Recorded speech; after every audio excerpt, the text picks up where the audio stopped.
Challenging Paradigms in the Practice of Law with Marc Snyderman, episode 175. Are you ready to make your law firm a profit-generating machine that will free up your time and skyrocket your impact?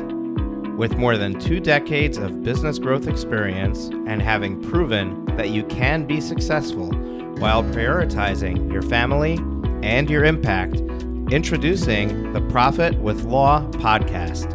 I am your host, the creator of the Firm Differentiator 10X Effect, Moshe Amsel. Well, hello and welcome to another episode of the Profit with Law podcast. I'm your host, Moshe Amsel, and I did an intro recorded with my interview with Marc Snyderman, and that intro is great, and it's going to play after I'm done with this one. But I wanted to throw an extra intro in here because since I did that recording, we decided to open up free tickets, free limited passes to the Law Firm Growth Summit. You can sign up right now at lawfirmgrowthsummit.com and reserve your seat for no charge whatsoever. The event is coming up February 9th to the 11th, so if you're listening to this after the event, you could definitely go there, see. We may make the recordings available for purchase after the event, but you could definitely get on the wait list for the next event. So if you're listening to this afterwards, I'm sorry because you missed out on an amazing experience. But for those of you who are listening to this before February 9th, we're about to jump into a conversation with Marc Snyderman and talk about one of the possible alternative fee arrangements. And what the reason I'm excited about this conversation is because you need to, in today's day and age, as the legal industry is changing rapidly, you need to start to rethink the entire business model of your law firm from the ground up.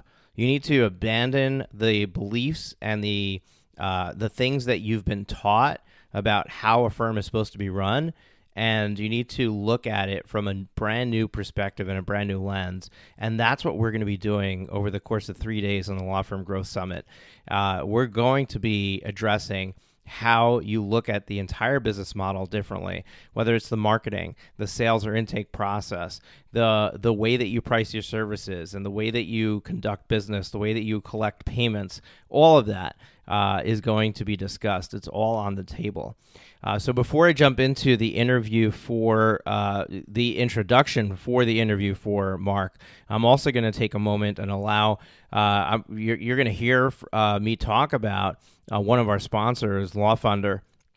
And I just want to point out that this concept of rethinking the business model goes hand in hand with what LawFunder is doing. They're rethinking the payment model for law firms. And I urge you to pay attention to what I have to share about them, because this is the key to unlocking your success, not just for this year, but for many years to come. Let me share an exciting tool that I recently came across that is a game changer for law firms that bill hourly or by the project, otherwise known as flat fee billing. The 2020 Legal Trends Report published by Clio rates how important various items are in a client choosing your firm. You may be surprised to know that the third most important decision factor for someone choosing a lawyer is the ability to pay with a payment plan. The challenge that law firm owners face is the risk of a client not making good on that payment plan. Most attorneys don't offer payment plans because of that. The problem is now solved with LawFunder. LawFunder allows you to easily add a payment option to all your client invoices and retainer replenishment requests that does not require credit checks, applications, or any other complex process. The client's able to use their existing credit cards, allowing them to earn points and miles, access credit card specials on interest rates, and any other tools they use to manage their cash. When I saw this tool, I was blown away. Most importantly, it removes all the risk from the law firm and makes an easy and painless process to the payment process. So if you want to check off the box on one of the top factors in new client decisions, if you want to decrease your accounts receivable and get paid immediately, LawFunder is the solution. Go to lawfunder.com. That's lawfundar.com/profitwithlaw to learn more. Today, I have somebody special for you. It's not common for us to have a owner of a law firm that we bring onto the show. Not on purpose. I'd love to have more of those.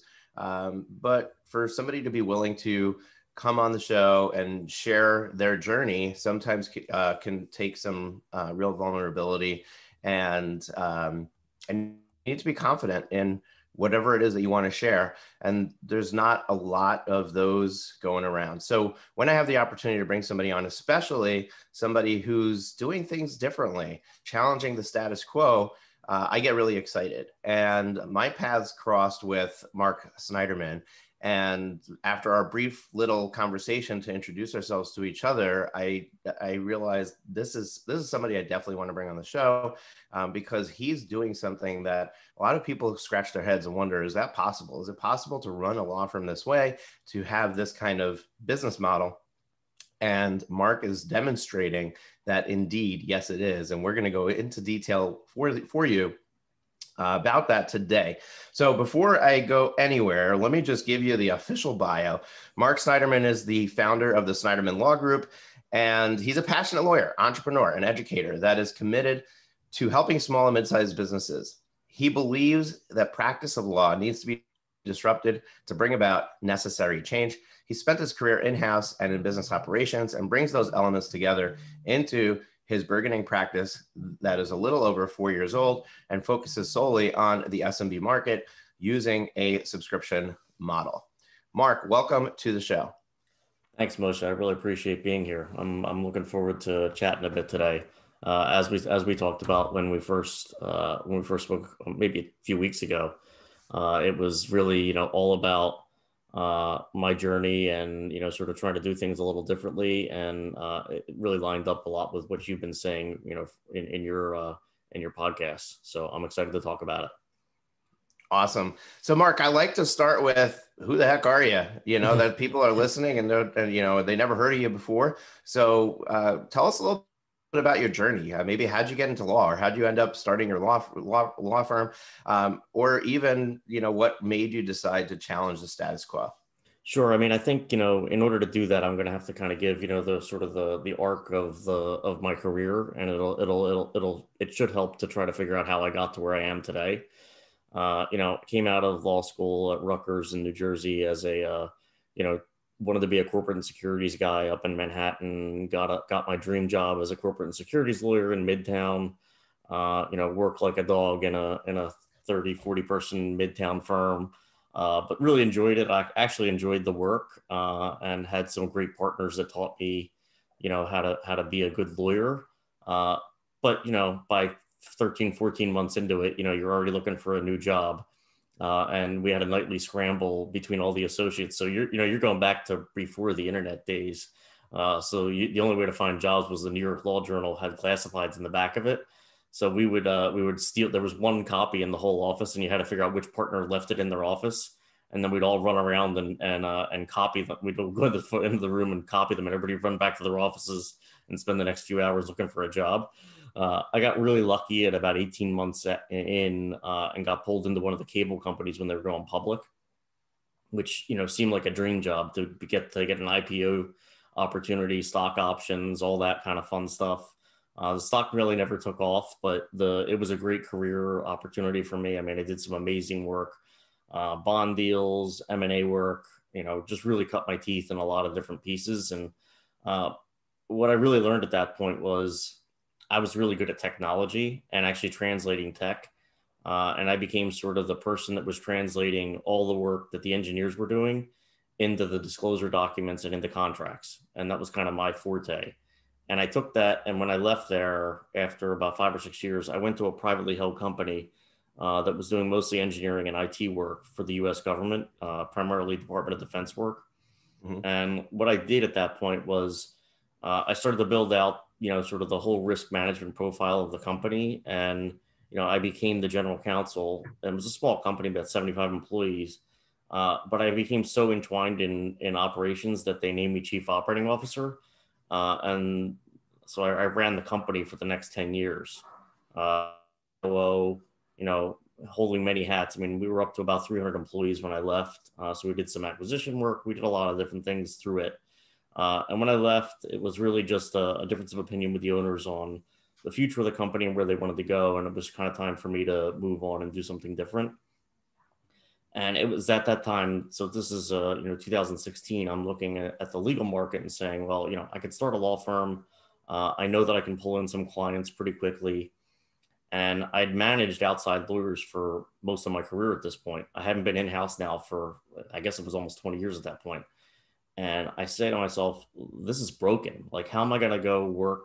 How am I going to support small and mid-sized businesses with the model that exists?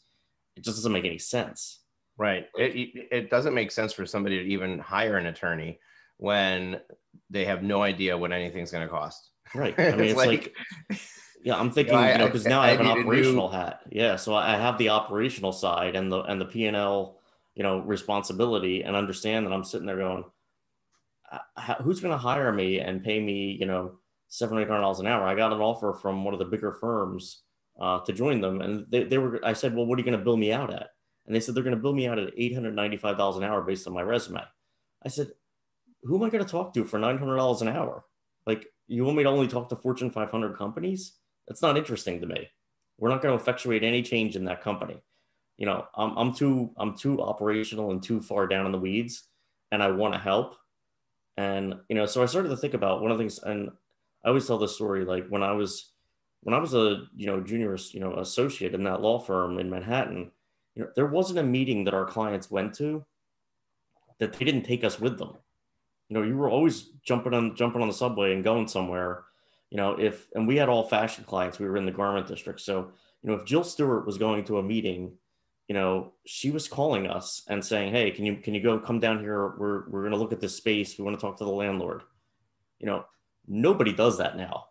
And you say to yourself, well, I kept saying, well, why aren't they bringing attorneys anymore? Why are attorneys they're not even on the sideline. They're in the back. They're behind the backstop.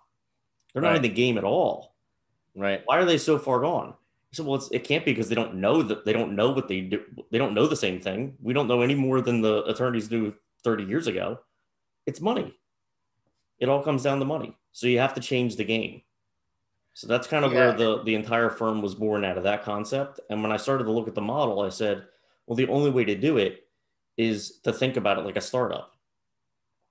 You got to keep your overhead completely down to minimal. And you got to build processes and use tech to your advantage and create efficiencies that don't exist in the modern law firm. Well, and I use the term modern in a very loose way, because the modern law firm is the same law firm that's existed for 100 years. Yeah. So somebody recently told me 2025 came 5 years early for the legal industry this year. And I love that line. And I forgot who it was. If you're listening to the show, I apologize that I'm not actually giving you credit for that line, but I've been repeating it since our conversation. But it's, you're right in that change has to happen. It's happening whether you like it or not, because the consumer is changing, right? How we shop for what we're buying is changing. Our buying habits are changing. The way that we research something is changing. And the way that businesses can stay relevant and be able to meet the needs of the consumer is by harnessing the powers of the technology available to us. So if you're a law firm that is not willing to harness that technological power, and therefore your overhead is higher, it takes you longer to do things, and you can't go into a different business model because operationally you're not set up for that, you're already at a disadvantage when the consumer wants something different than what you're offering. And I think that's the biggest hurdle that a lot of attorneys have is trying to navigate, how is this going to be a business model that works for me? And that's why I'm excited to have this conversation to you, because I want to dive into that. And we'll talk about what your business model is in a moment. But one of the first things that somebody who's typically billing by the hour, who's now contemplating whether they should do flat fee billing or subscription services, one of the first questions they have is, well, how am I going to get my hourly rate with this new model? And there's so many arguments to that, but I want to just tee up a couple of them.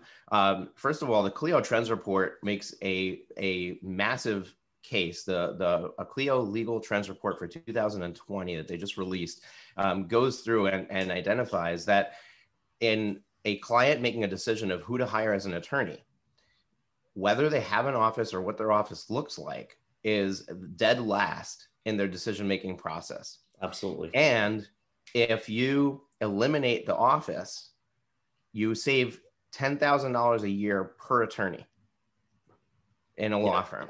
Yeah. So, absolutely. and that's the number they came up with. I actually think that that's low. I think depending on the area, it could be a lot higher. I mean, I'm in the New York area. There's no question that in this area, it's more like probably $25,000 per attorney for your office space. So you need to start there. You need to start challenging the paradigms of how do I operate, and is an office necessary? And 2020 opened up our eyes to the fact that, hey, you could conduct business without an office. Absolutely. It's a beautiful thing that the Regis and the shared office spaces that are out there. That is a beautiful thing, because yes, you might need a place to meet, right? You might need a conference room. So pay for a membership that costs you a couple $100 a month so that you have access to a conference room when you need it, rather than needing to pay thousands and thousands of dollars a month so you have a space where everybody can come and be less productive than they are at home or in a remote environment because they're talking to each other instead of doing their work. Yeah, I think it's so true. I mean, that was when I first started the firm, that was really what I started with was, I'll just use co-working space. I don't need this. And I ended up getting one small office in the suburbs. New Jersey still has that requirement that you need a permanent office. That you need an actual fixed permanent office, and I can't zone my house commercial. So right. I did need an office, but I could have subletted space, but I found some great space that's really easy to get to, and it's really inexpensive. But for Philadelphia, I use a WeWork, and that WeWork gives me the ability to be in New York and DC, wherever I'm traveling. Well, when I used to travel pre-pandemic, I right. always had an office, and WeWork in New York is amazing, right? There's a WeWork every 4 blocks. Right. Yeah, if not less, right? I've met so many clients in WeWorks in Manhattan. I personally run my business from my house, and my big vision is that eventually I might have some office space in my house for some key employees that I want to have local, within arm's reach. But generally, we everything is virtual, and starting with a virtual business has allowed me to think differently about my workforce. Right. I have 2 people in the Philippines working for me. I've got somebody in Honduras. I've got somebody in Colombia. These are talented people where they're very eager to work, and they're very happy to be coming to work for me. And it's costing me a fraction of what it would cost me to hire somebody local. And I'm not, people get angry about stealing jobs from America and things like that. But that's not what it is. You got to be realistic with what, where you are in your business growth and what makes sense for you. And use the resources that are available to you. So many people are like, I really need help, and I know I need help, and I know that it's stunting my growth, but they're not willing to look at these alternative places for staffing.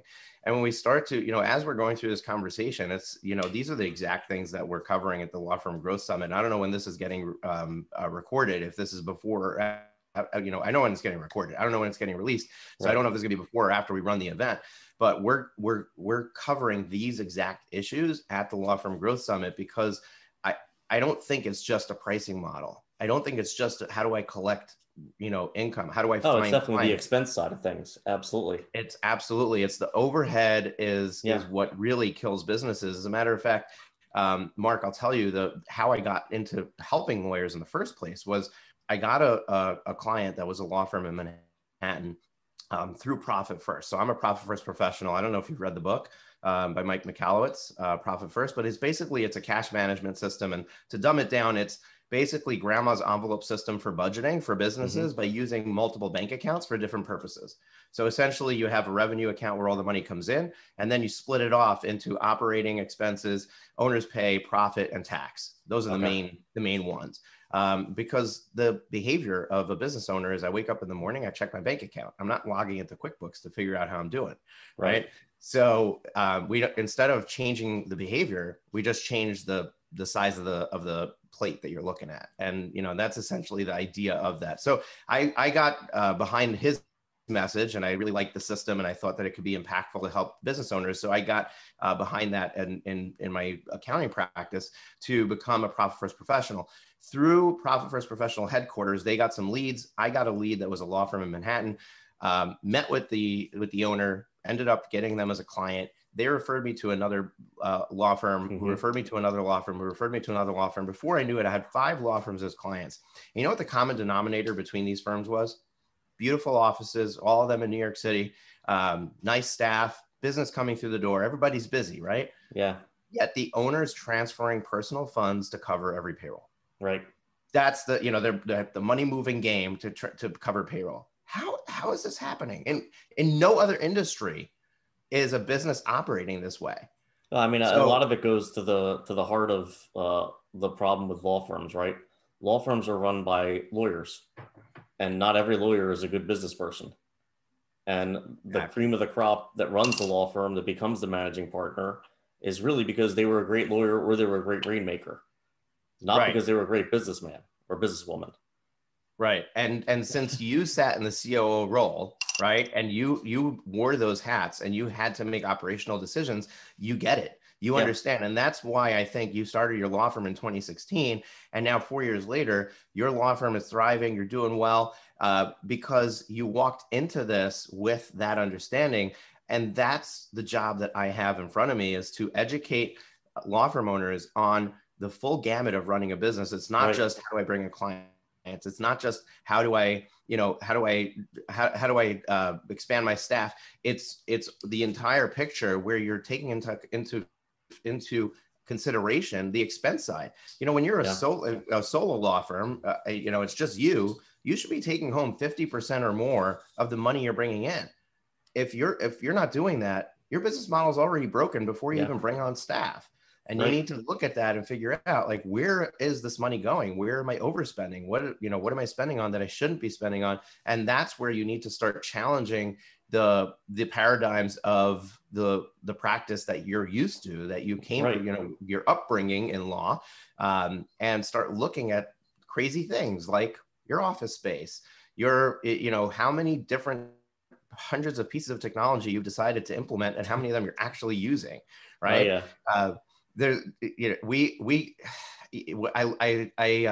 look at tech. Tech is a very valuable tool, but you sign up for each little thing. That's $10, $20, $50 a month.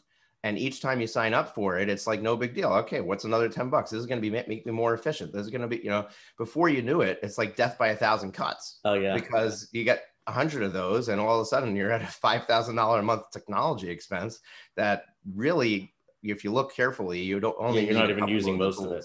Right. Yeah, I mean, that's I think we all go through that. Even, I've definitely gone through it myself, where, I'll just keep saying, oh, that looks like that's a great tool, because I am a techie. I'll automatically be like, oh, I could definitely use that tool. That's a great tool. And I'll use it I'll buy it and I'll use it and I'll start, and then all of a sudden I'll stop using it. And then I realized, like 3 months down the line, I'm like, oh no, I'm now paying for this thing and I don't even use it. So what do I do with it? Can I cancel it? Oh, I signed a year long. I'm an idiot. Right. Like, sometimes I think, lawyers we're the worst, right? Because we do everything for everybody else. I mean, it's the shoe cobbler whose shoes aren't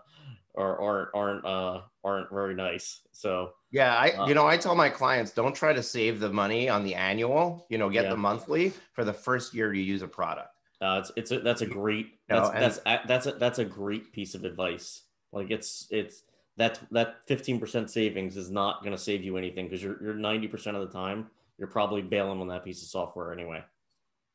Yep, exactly. So do the monthly. Make sure that you're really using it. You don't have to wait a whole year. You could be 6 months into it. Yeah. At that point, this is an integral piece of my company or not, and then you can go to the annual, get the savings. But so many times you buy the annual and you realize, 3 months into it, I'm not using this. That was money down the drain, and now you've spent way more than the amount you would have saved. For the on the annual subscription, like you said. I think. One other thing that I think is key here is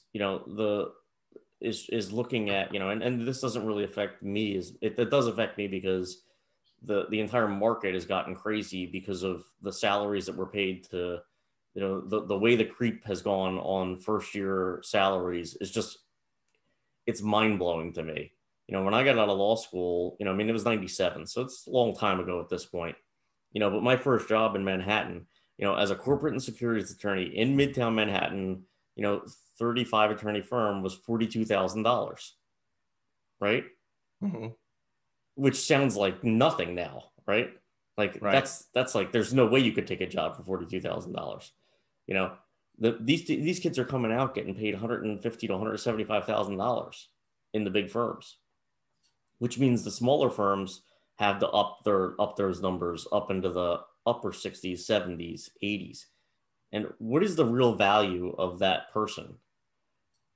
Their value is their long-term, they're a long-term value for you. But you have to invest a lot in them. They don't know how to do anything. Right. Yeah, I don't think that small firms should be hiring people straight out of school, honestly. Like I think that would be a poor decision. The difference in pay differential between somebody who's got experience and somebody who doesn't is not huge. So if you are making the decision to hire a full-time attorney, and there's so many alternatives to that too, but if you're making the decision to do that, you should be looking at somebody with 3, 4, 5 years of experience minimum, because you want to train them on your processes. You want to train them on how you want them to treat your clients. You don't want to have to be busy training them on how to be a lawyer. No, I agree with that. The problem is that the numbers of like their salary requirements started out too high. Right. So when you try to break them, for the small and mid-sized firms, when they're trying to bring lateral associates over, you're almost going to have to cut them, right? And you can cut them and incentivize them with, profit from the company or bring in work and that kind of stuff. But you're looking for people that are more entrepreneurial. Right, exactly. Because you're not looking to take somebody away from the big law firm. That's not the person that's going to be working for you, right? There's a million reasons why somebody would leave their job, and one of the biggest things for you to do is to walk into the hiring conversation having this belief that you have to meet where they were. Very often, somebody is leaving because of other reasons. Yeah. Think about why you started a law firm, right? Most people leave their job because they want to do something else with their life. They want to be in a different situation. It's typically not money. It's typically not money. Because if it's just money, they're going to come to you and you can make that work. Yeah. I mean, like I said, I ran, we had 300 employees. I hired and fired, hundreds of people in my day. And you learn pretty quickly when people are leaving. They're usually leaving because of their manager. that's usually the number one reason. Number two is they found something. They just want to do something totally different. But if they're going to a lateral job, it's typically management and culture. It's not money. Yeah, and it's very important to remember that, because you don't have to meet those salary requirements if you check the other boxes. And that's why it's really important for you to be clear on what's important for you and the candidate you're looking for, and then to ask them in the interview process what's important to them, so that you're not barking up the wrong tree, right? You don't want to be worried about how am I going to get them over this threshold, to the 100,000, 150,000 mark, when they don't care if you pay them 60,000, as long as you save them and from needing to walk into that law firm that they're working at right now at another day. Here's the message, right? There are people out there that are the right fit for you at the right budget. Yeah. And you just have to figure out how to find them. Right. And that's the task of the business owner, of the law firm owner, rather than trying to compete or match or take away from somebody else, because that's not what we're doing. I want to circle back to the beginning, because I started talking about it and we veered away from it, and I want to get to the crux of the business model that you run, because we focused a lot on the expense side, which is really, really valuable and impactful. But one of the things that I've been challenging here on the podcast for a long time is, hey, you really need to go to some sort of value-based flat fee or subscription pricing or subscription model. And one of the first pushbacks that I get from attorneys is just not being able to understand or wrap their head around how they would structure this in a way that they would still be getting their hourly rate. And I want to make 1 or 2 points, and then I want to turn the table over to you. And I want you to share what you're doing in your firm and how you've navigated, figuring out how to price your services. Right. So one point that I want to make is that in the Clio Legal Trends report, and I refer to this report because it's very thorough, it's well done. I don't have the manpower or the staff to do that kind of research. So it's a great tool to use to really get an insight into what's going on in the legal industry, at least in the small and medium sized firm space. So the legal Trends report that Clio did, what they did is they went and they asked people, what is the most important factor in your decision to hire a law firm? Yeah. And the most important things that they came up with was being able to know what my services are going to cost, being able to have a payment plan, and being able to and not being open-ended in that financial conversation. I don't have the report in front of me, so I'm not using the right terminologies, but that's essentially the gist of it, right? Yeah. That's essentially the gist of it. Folks, my team will link in the show notes to, I did an episode where I went through the Clio Trends report and I broke down every single important piece in it. It's a little bit over an hour long, but I've gone through everything in there. So definitely go back, listen to that episode if you're just joining me now. And if this is the first time listening to the podcast and you're enjoying this conversation, make sure to hit the subscribe button so that you get notified every time we release a new episode, which is twice a week. Little advertisement for myself there. So, Marc, take us on this journey. Lay the groundwork. How do you price your services? What do you do for your clients as far as that financial arrangement? And how did you come up with that and figure out how to make it so that it is profitable for you? Sure. So, one of the things I did was, the first thing I did was say, okay, what do I think, is the right price in the market for my hourly rate? And I started with an hourly rate because you got to have a basis for what you're doing.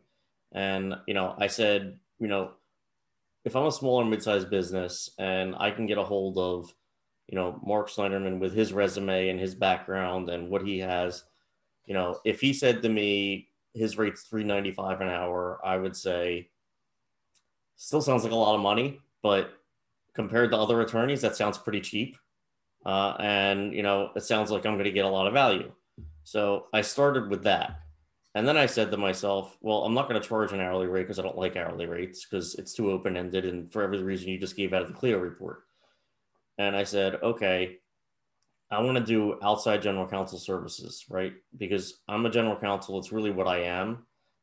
More than I'm not your standard, M&A, lawyer that's going to write a bunch of agreements and do it. I'm not a deal guy. I'm a deal guy from a top level, but I'm not a deal guy at that level, right? So I'm not the technical attorney. I'm the strategy and, put the whole thing together. So, and I know your risk and I can help you figure out your whole company and infrastructure and all those kind of pieces, which is what a general counsel does in a company. So if I take all that and I wrap it all around and I say, okay, well, there's HR, there's insurance, there's risk management, there's corporate strategy, there's outside counsel management, intellectual property, all the different pieces that go into being a GC. And I said, okay, well, I'm going to wrap all those services into one ball. And I know from working with enough companies and, it was kind of a crapshoot when I started out 4 years ago to know that I was going to be okay in terms of numbers I was putting on certain companies. But I knew the size of the company and I had grown from, I had been in a company that was 70 employees all the way to 300. So it gives me a good range of understanding of how much work does it take at each level to be the GC. Because I was GC and COO. So right. I knew how much it took me to be the GC. And I know at what point I needed to hire an associate, right? I ended up hiring a deputy general counsel at one point because all of a sudden the GC work was too much for me to be COO and GC. So I had to hire somebody. Right. So I kind of got a good feel for what it took on an hourly basis every week to run that business as on the legal side. And then I just translated it, right? And I said, okay, if a company is this size, it's probably going to need about this, and there's what they can afford. And I put the price into the market. And the can you get your full hourly rate question is honestly, you have to throw it out the window. Right. It doesn't It's the really wrong matter. question. It doesn't matter, right? I don't care if I get $395 an hour from these clients. I probably don't, but it doesn't matter because my expenses are lower and I have recurring revenue, right? I have these clients aren't, as long as I continue to do what I do and I believe in myself and I believe in my associate and what we do for our clients, they don't want to leave us. In 4 years, they haven't left us. And, the growth is that you can keep adding those monthly revenues in, and your revenue. So from a sole proprietor, facet, it makes my life a whole lot easier because I know what my income is each month. It makes my expenses, I know what I have to do with my expenses, and I can control my budget. And from the other side, they're saying, okay, I know my business is, I'm only paying $2,000, $5,000, whatever it is a month. And they know what that expense is. And it's great. And I don't really care if I go over in a month. It doesn't mean anything to me. If I gave them, quote unquote, too much service, there's no such thing, right? My value is that I'm part of their company and I'm helping them grow. And if I'm helping them grow, they're going to stay with me and I get to grow with them. And the deal is always that every 3 months, we kind of talk about where are we at, and in the 4.5 years now, I have never increased anyone. I've only decreased. And I don't think that it would be a bad thing if you increase somebody. I mean, if their company's growing and therefore their demands it would, growing, yeah. then, I think there was a few that were on pace that this year would have been the year that they probably would have increased, but this has been a sideways years for most people. Right. So, and even if it isn't a sideways year, it's just bad. It's bad business to increase people in this environment. So Mark, there's so many different places to go with this, and I love the model, and I want to actually ask you to give us a specific example. But before I do that, there's one other point from this Clio Legal Trends report that I want to make, and that is one of the things that they show is that firms who are billing hourly tend to do discounting for their clients. Right. And this happens even before the client sees the bill, right? So what happens, typical practice is that at the end of the month or whenever the cycle of billing is, everyone has to do their billing. And they start to look at the hours that they're sending out to each client. Yeah. And they're like, oh, this makes sense that it took this long. This doesn't make sense it took this long. And they start shaving that down before it even goes out. Then it goes out to the client. The client calls back screaming, saying, "Oh my gosh, how did you manage to spend 30 hours and blah blah blah blah? Oh, okay, we're gonna take this off. We'll discount the, we'll lower these hours. We'll do 20. Before you know it, you took 25% off in the pre-process. Then you took 25% off in the invoice process. And when you look at it, and you're billing, $600 an hour, yeah, you may only be collecting $300 an hour. And if you look at collections, right? And because not everything gets collected, right? So, and that's another thing is like firm owners are horrible about retainer replenishments and things like that. So they allow their clients to go over, and then all of a sudden they wonder, how come I'm stuck with an accounts receivable that doesn't get paid? And now you're looking at $200 an hour, $300 an hour for work that you think you're billing at $600 an hour. Yeah. So the reality is that this hourly rate that you think you're getting is fictitious anyway. It's something that you have in your mind, but the reality is if you look at the time you're spending and the revenue coming in, that's not your hourly rate. Your hourly rate is how much revenue am I bringing in and how much time am I putting into my company, right? And that's your hourly rate. And if you do that math, you'll be shocked to know that, hey, I'm not billing $800 an hour. I'm probably at $75 an hour, Right. Like it's just true. So when you start to approach it from there and recognize that it's not about the hours, it's about the value I'm providing and my capacity to be able to serve this quantity of clients. And it evens out. One client, like in your example, one client can have more needs in a certain month, but other clients will have less needs. It'll all balance itself out. Sure, Yeah. you can have a busy month where everybody needs everything, and that can happen. But the reality is that when you're in a subscription type model like you're describing, it evens itself out. But what's even more important is when you're in that model, you can focus on customer service rather than focusing on how am I going to eke every hour out of this client that I can, which puts you at odds with the client. And you do conflict checks before you start working with a client. The biggest conflict is the attorney and client when they're in an hourly, billing model, because you want to bill more, they want you to bill less. Right. It totally creates the wrong, paradigm for the client. It's not in their favor in any way. And, and it creates a distrust that, that they look at these invoices and they say, well, how did it take so long? They don't understand what the work is. And they don't understand what the work is because you didn't explain the work to them. Right.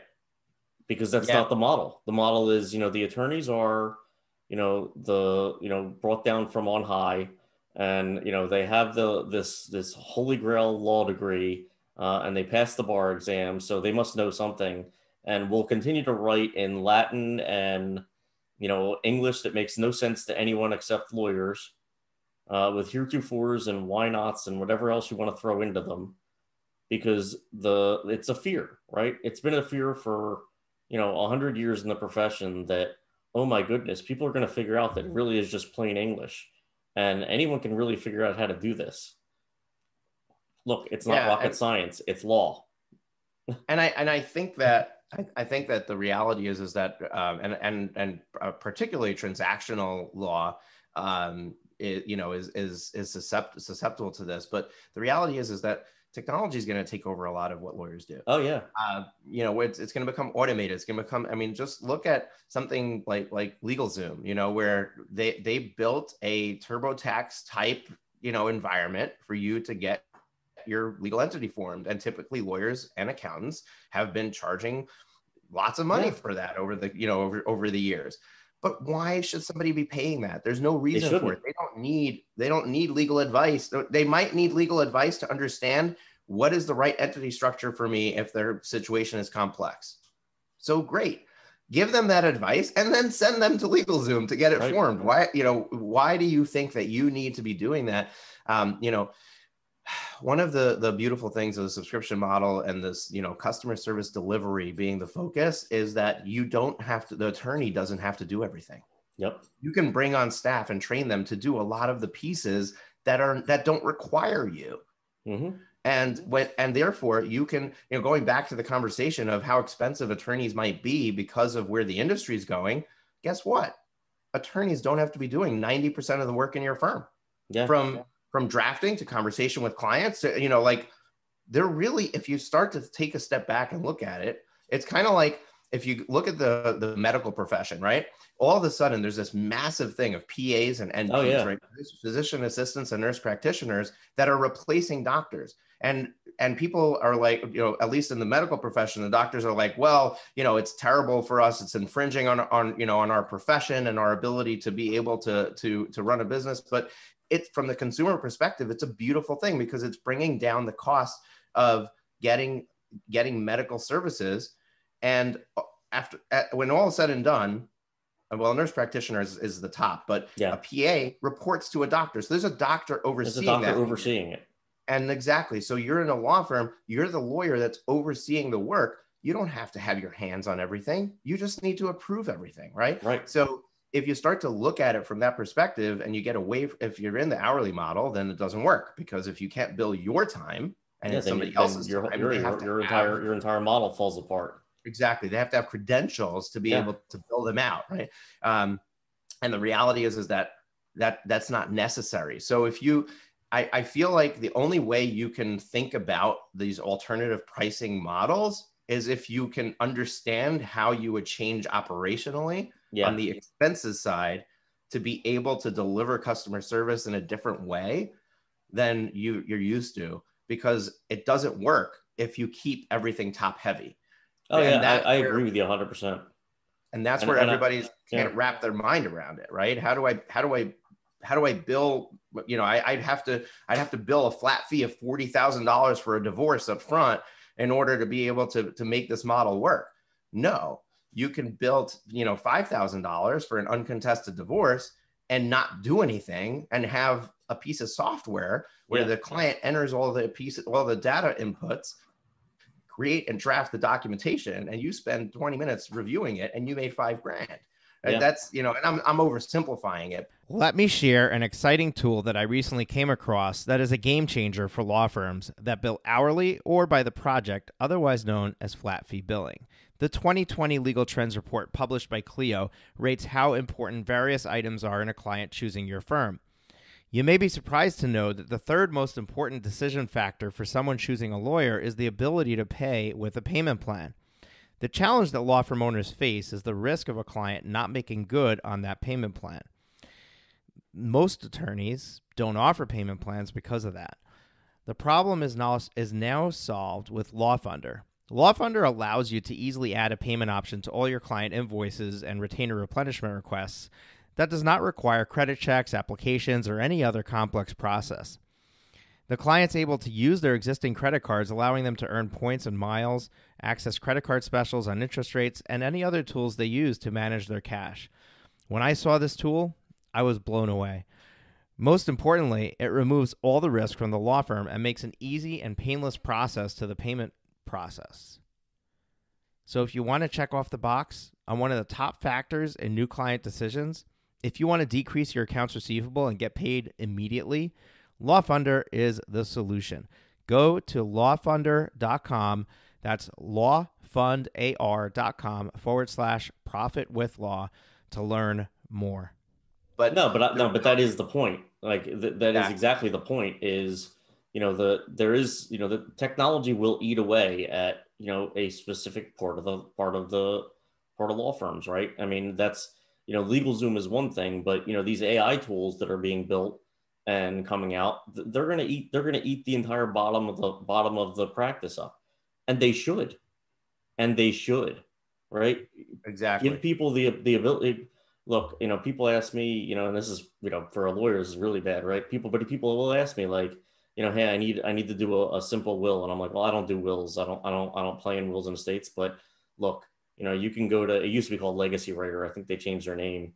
You can go there, and if you have a simple will with, and I suggest you talk to somebody that does wills, but you really don't need to pay them. Like you can go to Legacy Writer. It's going to be a solid will or a living will for what you need.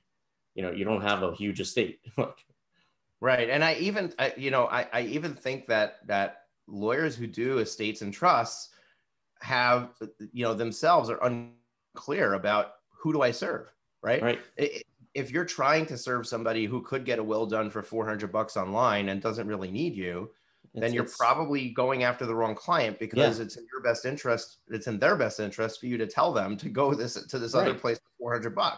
So why are you trying to package your services and sell it to somebody who doesn't don't downsize? Don't go down into don't try to compete in the bottom. Go after what you need, what is real for you, and that just makes sense. One of the things I hear Simon Sinek talk about, and I love this example, is he talks about the Blockbuster versus Netflix, right? Yep. And if we look at what happened with Blockbuster, they saw Netflix coming. It's not like it was a surprise, right? Yeah. Netflix started with this mail-in DVD service where there was no such thing as late fees. You just held on to the DVD until you decided to mail it back, and you were paying this monthly fee for the right to have up to 3 DVDs at once.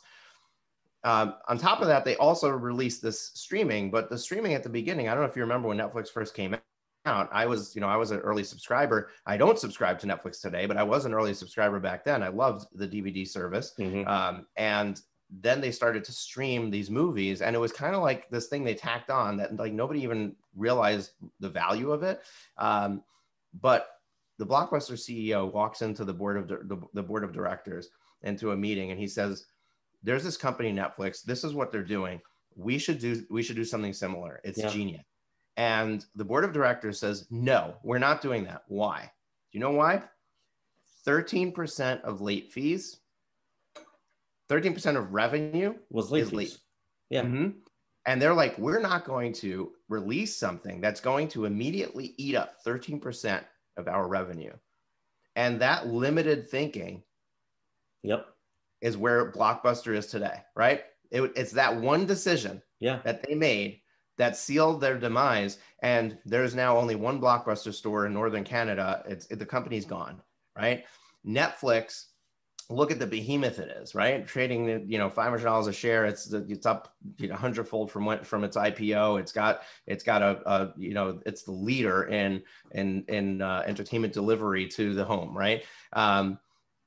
That is, don't be the Blockbuster of law, be the Netflix of law. You have to be future thinking. You have to look at where is the consumer going and how do they want their services delivered? They don't want their services delivered by needing to come into your office every time they need to meet. They don't want their services delivered by needing to pay you through their nose at hundreds and hundreds of dollars an hour unnecessarily. That's not where the consumer is going. They're not even going to be getting referrals from family members anymore at some point, right? They're going to be going on Google and looking at your reviews. So focus on your Google reviews. They already are. They already are doing that. But the problem with law firms and lawyers is they don't care about the consumer. They think that, just like the medical profession did, right? And they still want to think it, but they're being forced out of it, right? The medical profession is different because it got forced into consumerism by healthcare, by insurance, right? Insurance has forced them to become more consumer facing and consumer driven, right? They have no choice. Law firms have never had that, right? It's always, we have a professional service that you can't get anywhere else. So we're not going to commoditize it, and we're not going to come down to the consumer facing market, and we're just not going to do it. We don't have to. And, hey, 2/3 of Congress is lawyers, so they'll protect us. That's kind of been the game forever. And I think it's archaic thinking. And I love, I'm a huge Simon Sinek fan. So thank you for the Blockbuster Netflix one. It's one of the great examples that he gives in, all of his books are just phenomenal. But, the Infinite Game, the latest one, is just, I just love the entire concept of it. Right. And I think, law firms more than anybody play day to day. They're not playing a long game at all. Yeah, folks, if you haven't read The Infinite Game, it's a must read, because in it, Simon basically explains why the rules are different in business, because it's a game that never ends. In a game, typically, no matter what you look at, football, there's 4 quarters, basketball, there's 4 periods, baseball, there's 9 innings. Every game has a beginning and an end, and then there's a winner. And in business, it's a game, but the game doesn't end and there's no winner, right? It's not like you're competing against another competitor. Right. And it's a fabulous concept, and I love what he did with laying that out in the book. So I encourage everybody to go read it. We're going to link it up in the show notes so you can easily just click the button and go straight to the Amazon bookstore and order it, or get it on Audible and stuff like that. Mark, I want to go back to give me a use case example. So just without naming a client, just, think of one of your clients and say, okay, this is how we price our services, and this is what we do for them. And this is the kind of dedication that we have as far as, I think the only overhead we can think of is the time involved, right? So although I want to get away from the billable hour, I want to get the idea of how much work goes in to a client that's bringing in this kind of revenue.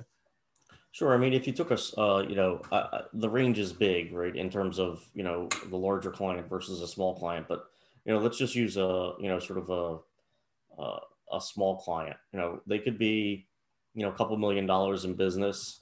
My clients tend to be in the government contracting realm because that's where I came out of. So I have a sort of a niche area in that. The initial startup is the hard part, is really where you're going to put in a lot more time than the number gives you, right? So it's a couple $1 million. They might only be paying $1,500 a month, and I'm totally okay with that number, right? And most people look at me like, you're out of your mind that you're providing legal services at $1,500 a month. How are you possibly going to do that? You're going to eat it up in a day. And yeah, the first month and second month, I probably crushed myself, right? In terms of, if I were to divide $395 an hour into the 1,500, I got annihilated. But like you said, there's no such thing as $395 an hour. It doesn't really exist. it's not a real number anyway. And I don't care if I don't need that. That's not what my business is about. It's not about, that kind of profit margin, even if I could make it. My business is about, helping companies and making sure that I can pay my bills and live a nice life.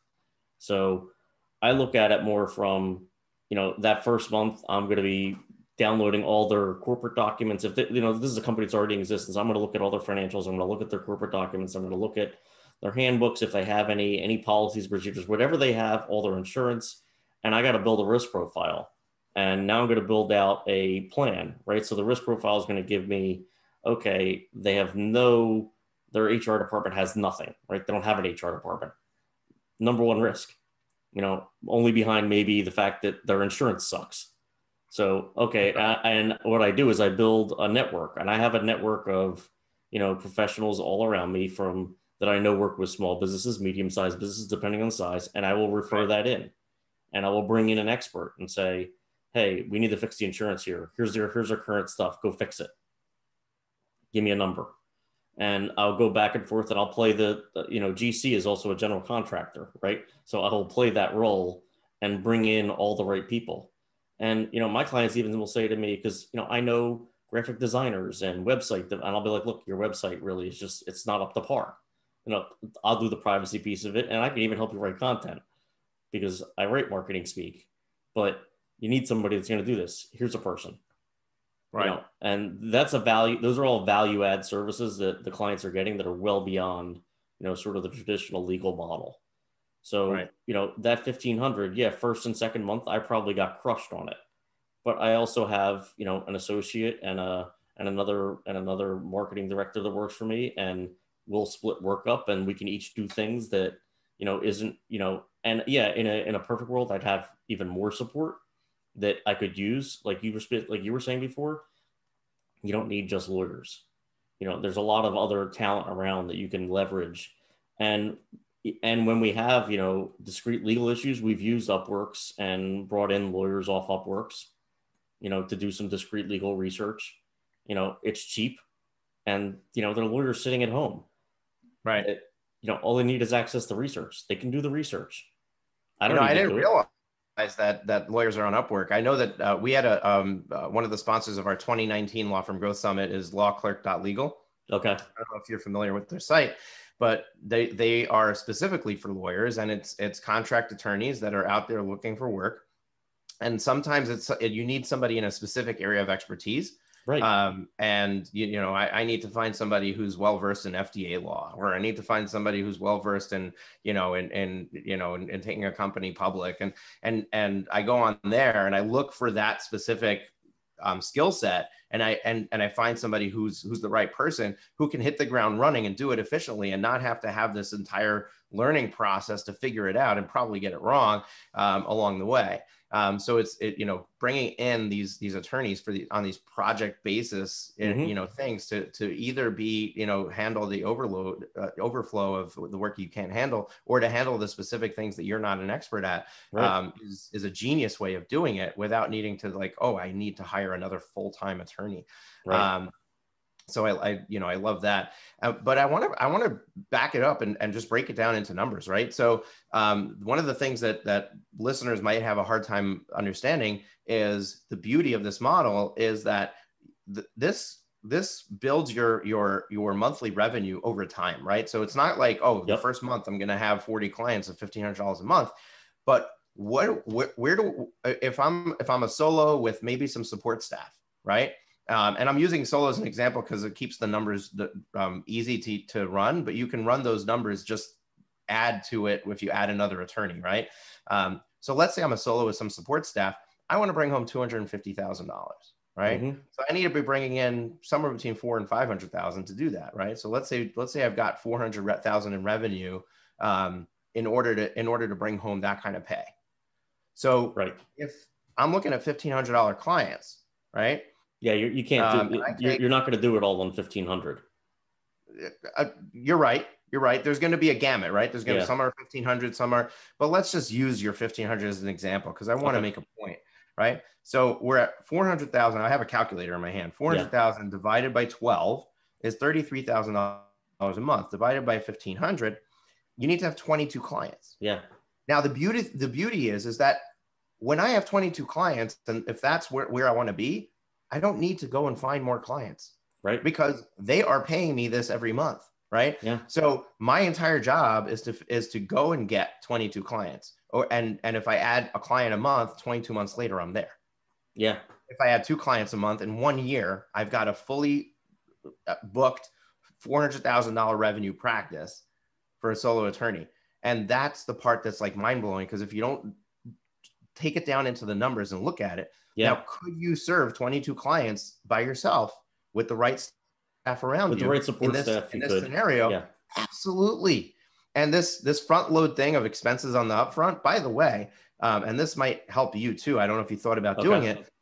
In my accounting practice, we have a similar model. So in my accounting practice, we only do monthly. And we don't take on any one-off work. We just, sorry, no, thank you. We're not interested. And we take on clients where we look at everything, their entire tax profile, that we do their tax strategy, tax planning, to make sure that they are making use of everything available to them to decrease their tax liability every year. And what we do is when we bring a client on at the beginning, and we do the same thing for bookkeeping services, when we bring a client on at the beginning, we have an onboarding fee. And that fee covers that initial work in the first 6 weeks. So they're getting this, and for me, it's not, typically not $1,500 a month. They're $500, $600 a month. We don't need a lot of money to be able to do what we need to do with them, because we're literally just meeting them once a quarter, once they've implemented the plan, right? So at the beginning, there's probably hours of work to get their full profile, to understand where they're at, to teach them what the different strategies are and how they're going to implement it. But once they're going, it's maintenance, right? It's not, they're not needing to meet with us regularly. Sure, there's things that come up, and hey, I've got this deal going on. How do I structure it best? But typically most of the work is up front. So all we do is we charge an onboarding fee. So we'll charge, $3,000, $4,000, $5,000 up front to cover that fee. And then there's this monthly thing afterwards. And this way we don't feel like, the biggest risk that we have is if we put all this work in up front and then they leave, they decide they don't want to work with us anymore, then we've done all this work. Yeah, they did a lot of work for very little. So it's basically just risk management to put that up front.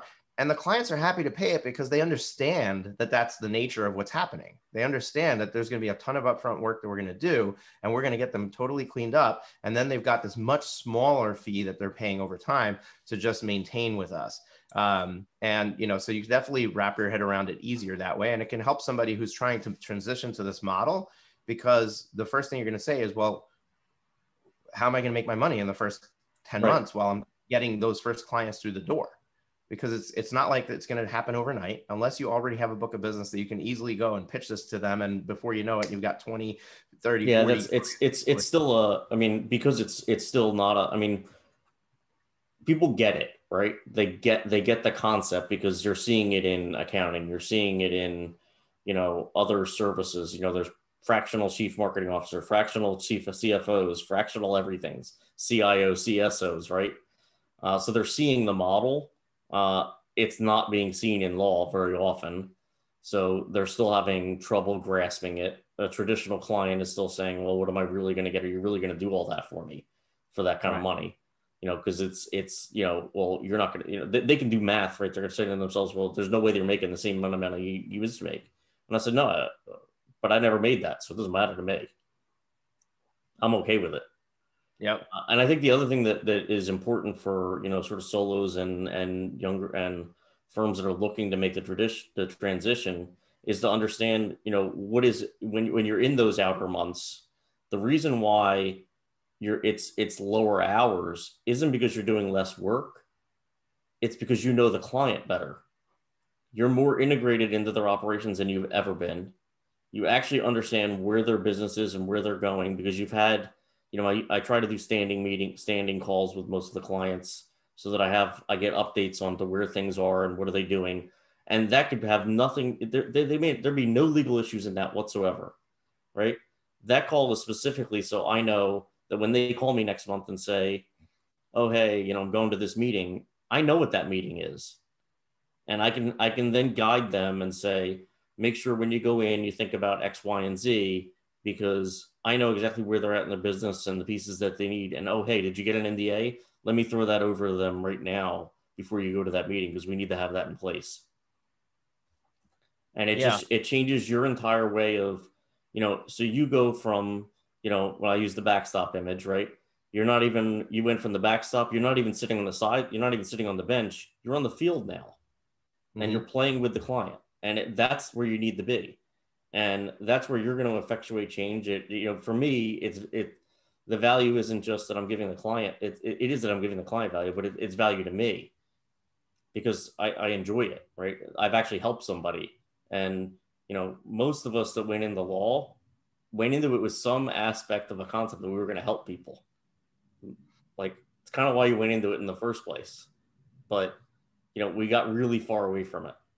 Yeah, you remind me of an interview I did with Christopher Anderson. I don't know if you're familiar with him, but he teamed up with Profit First to create something called Profit First for Lawyers. And the idea is that somebody like exactly in your position who's working with clients, with business clients, he highlights the same problem where typically the business lawyer, you're reactionary. You're waiting for your client to call and say, hey, I've got this problem. I need your help, rather than being in the game with them. And essentially what he does is he pitches this idea of adding Profit First as a practice area to your law firm, right, where that now gives you the ability to do a subscription-based model where you're financially bent. Now you don't need a financial background. You bring in a Profit First professional to do that. You're just the quarterback, right? You're just calling the plays. You're coordinating all the resources to help them implement that. And I'm not here to pitch Profit First for Lawyers or anything like that. Go back and listen to that interview. It was a very profound interview. And I think it's right along these lines. And that's why it's, it's bringing that back to me, because that was a great conversation where this is a problem. It's, if you think that you're going to sit in your office and wait for the phone to ring from your clients having an issue, you're playing the wrong game, because you're supposed to be managing risk for them. You're supposed to be helping them avoid problems, not wait for the problems to come. And then you're helping them figure out how to fix it. Yeah, and if your entire day is putting out fires, then you didn't do your job. Exactly. So it's a beautiful model. I love it. I love it for so many reasons. It allows you to completely change how the work is done. It allows you to completely change what efforts you need to be putting in. So many attorneys are focused on constantly bringing in new clients. How do I find new clients? Because you can have 1,000 clients, but if none of them have an issue right now, you're not making any money. Right. And this way, we just showed you how you can go for a very low fee when we're looking at the big picture of a couple $2 million company. It's a drop in the bucket for them. It should be an easy decision. So it should be an easy sell. And for a low fee, you can have 20 clients per attorney. And I'm sticking with that $1,500 for a reason. Right. I'm sure Mark is charging a lot more than $1,500 a month for some of his clients, and you'll get those. And you can even focus on the larger clients and say, okay, I'm going to do 5,000 a month, and I only want, I need 10 clients per attorney. But when you start to look at it that way, it completely changes the complexity of the business that you're in. You don't have to focus 90% of your efforts on marketing, which is where most law firm owners are focusing their efforts. You can focus 15% of your efforts on marketing and 85% of your efforts on serving your client. And now you're serving them in a totally different way. Your focus is different. You're able to provide a stellar experience for them. And that's why I love this model. Love it. And that's what we call disruptive lawyering. And that's it. I think the biggest issue and is people understanding how to navigate implementing this. I think that's the biggest challenge.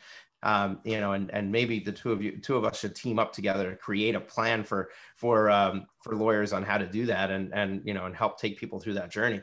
But this is, this has been a great conversation and eye-opening for a lot of people. I'm sure that this is possible and you can do it. Now, a lot of our listeners might be thinking, well, I don't serve businesses, so I'm not going to be able to find somebody who wants to pay me $1,500 a month. And I think that that's a very good argument to make, but it doesn't have to be a subscription service. You could do flat fee, absolutely. But I'm sure that in any practice area, you can come up with a price point that would work for your clients, that would be valuable to them to have you on call and have you managing it. Like even if you're doing trust and estates, right? The typical model is I do your estate plan and that's it. And we're done. As if nothing in anybody's life is changing for the next 3 years until they die, right? Right. The reality is their life changes constantly. And just like they're going to meet with their financial planner at, hopefully multiple times a year, right, they should be meeting with you multiple times a year. I'm not talking about a long meeting. I'm talking about a quick 15-minute check-in. Hey, how's it going? Did any of your kids have any children? Did and just go through that stuff. And then you could, and what can you charge somebody for that? $50 a month? Great. So now you got another $600 a year per client. Now, obviously you need a higher volume to reach the kind of numbers we're talking about. But if you started adding $600 a year to your practice and you did that for 100 people, that's $60,000. Yeah. It's real money.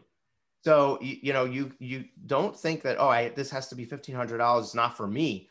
This can work for anybody in any practice area. If you really put your thinking cap on and put yourself in your client's shoes, what does my client need me for? And I'm not saying make up a service that they don't need, but think about what are the real needs and how can I best help them and make it economical that it makes sense for them wherever they are at.